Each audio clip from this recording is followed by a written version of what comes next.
several sons battled among themselves and with others for the divine succession, undoubtedly giving rise to the later tales of the battles of the gods.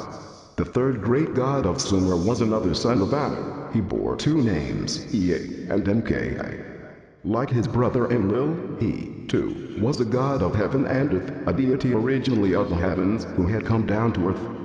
His arrival on earth is associated in Sumerian texts with a time when the waters of the Persian Gulf reached inland much farther than nowadays, turning the southern part of the country into marshlands. Ea, the name meant literally house water, who was a master engineer, planned and supervised the construction of canals, the docking of the rivers, and the draining of the marshlands. He loved to go sailing on these waterways, and especially in the marshlands. The waters, as his name denoted, were indeed his home.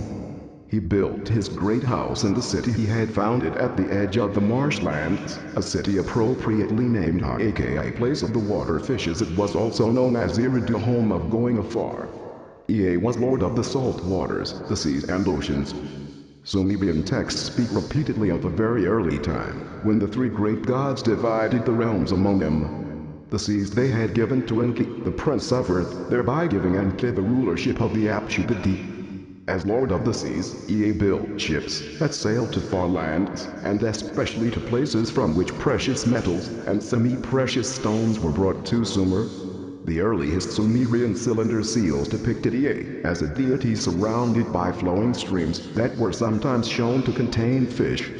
The seals associated Ea, as shown here, with the moon indicated by its crescent, an association stemming perhaps from the fact that the moon caused the tides of the seas.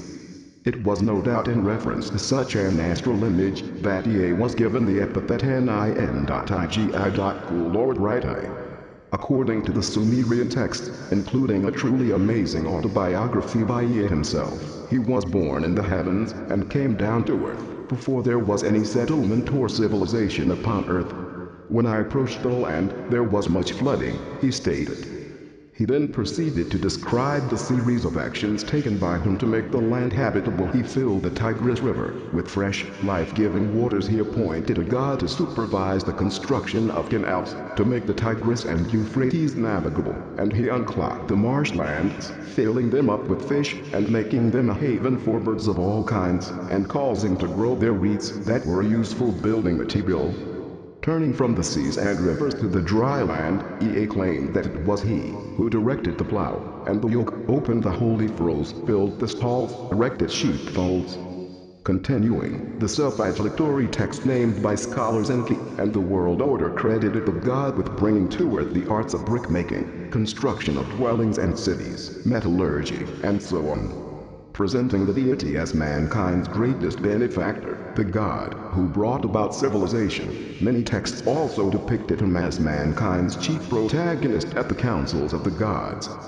Sumerian and Akkadian deluge texts, on which the biblical account must have drawn, depict Ea as the god who, in defiance of the decision of the assembly of the gods, enabled a trusted follower, the Mesopotamian Noah, to escape the disaster. Indeed, the Sumerian and Akkadian texts, which like the Old Testament adhere to the belief that the god or the gods created man through a conscious and deliberate act, attribute to Ea a role as the chief scientist of the gods. He outlined the method and the process by which man was to be created, with such affinity to the creation or emergence of man. No wonder that it was Ea who guided Adapt, the model man created by Ea's wisdom, to the abode of Anu in the heavens, in defiance of the gods' determination to withhold eternal life from mankind. Was Ea on the side of man simply because he had a hand in his creation, or did he have other, more subjective motives? As we scan the record, we find that invariably Ea's defiance in mortal and divine matters alike was aimed mostly at frustrating decisions or plans emanating from Enlil. The record is replete with indications of Ea's burning jealousy of his brother Enlil. Indeed, Ea's other, and perhaps first name was Enki, Lord of Earth, and the text dealing with the division of the world among the three gods, and that it may have been simply by a drawing of lots that Ea lost mastery of Earth to his brother Enlil. The gods had clasped hands together, had cast lots, and had divided. Anu then went up to heaven To Enlil the earth was made subject, the seas, and closed as with a loop they had given to Enki, the prince of earth. As bitter as Enki may have been about the results of this drawing, he appears to have nurtured a much deeper resentment. The reason is given by Enki himself in his autobiography. It was he, not Enlil, who was firstborn. Enki claimed it was then he, and not Enlil, who was entitled to be the heir apparent to Anu. My father, the king of the universe, brought me forth in the universe. I am the fecund seed, engendered by the great wild bull. I am the firstborn son of Anu. I am the great brother of the gods. I am he who has been born as the first son of the divine Anu. Since the codes of laws by which men lived in the ancient Near East were given by the gods, it stands to reason that the social and family laws applying to men were copies of those applying to the gods. Court and family records found at such sites as Mari and Nuzi have confirmed that the biblical customs and laws by which the Hebrew patriarchs lived were the laws by which kings and noblemen were bound throughout the ancient Near East. The succession problems the patriarchs faced are therefore instructive. Abraham, deprived of a child by the apparent barrenness of his wife Sarah, had a firstborn son by her maidservant. Yet this son Ishmael was excluded from the patriarchal succession as soon as Sarah herself bore Abraham's son, Isaac. Isaac's wife Rebekah was pregnant with twins.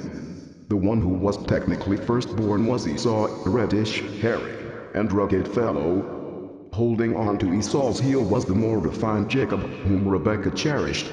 When the aging and half-blind Isaac was about to proclaim his testament, Rebekah used a ruse to have the blessing of succession bestowed on Jacob rather than on Esau. Finally, Jacob's succession problems resulted from the fact that though he served Laban for 20 years to get the hand of Rachel in marriage, Laban forced him to marry her older sister Leah first. It was Leah who bore Jacob his first son Reuben, and he had more sons and a daughter by her and by two concubines. Yet when Rachel finally bore him her firstborn son Joseph, Jacob preferred him over his brothers. Against the background of such customs and succession laws, one can understand the conflicting claims between Enlil and Enki. Enlil, by all records the son of Anu, and his official consort Tantu, was the legal firstborn. But the anguished cry of Enki, I am the fecund seed, I am the firstborn son of Anu, must have been a statement of fact. Was he then born to Anu, but by another goddess, who was only a concubine? The tale of Isaac and Ishmael, or the story of the twins Esau and Jacob, may have had a prior parallel in the heavenly abode. Though Enki appears to have accepted Enlil's succession prerogatives, some scholars see enough evidence to show a continuing power struggle between the two gods. Samuel N. Kramer has titled one of the ancient texts Enki and his inferiority complex. As we shall see later on, several biblical tales of Eve and the serpent in the Garden of Eden, or the tale of the deluge, involve in their original Sumerian versions instances of defiance by Enki of his brother's edicts. At some point, it seems, Enid decided that there was no sense to his struggle for the divine throne, and he put his efforts into making a son of his, rather than a son of Enlil, the third-generation successor. This he sought to achieve, at least at first, with the aid of his sister Nin. Her. Sag Lady of the Mountainhead.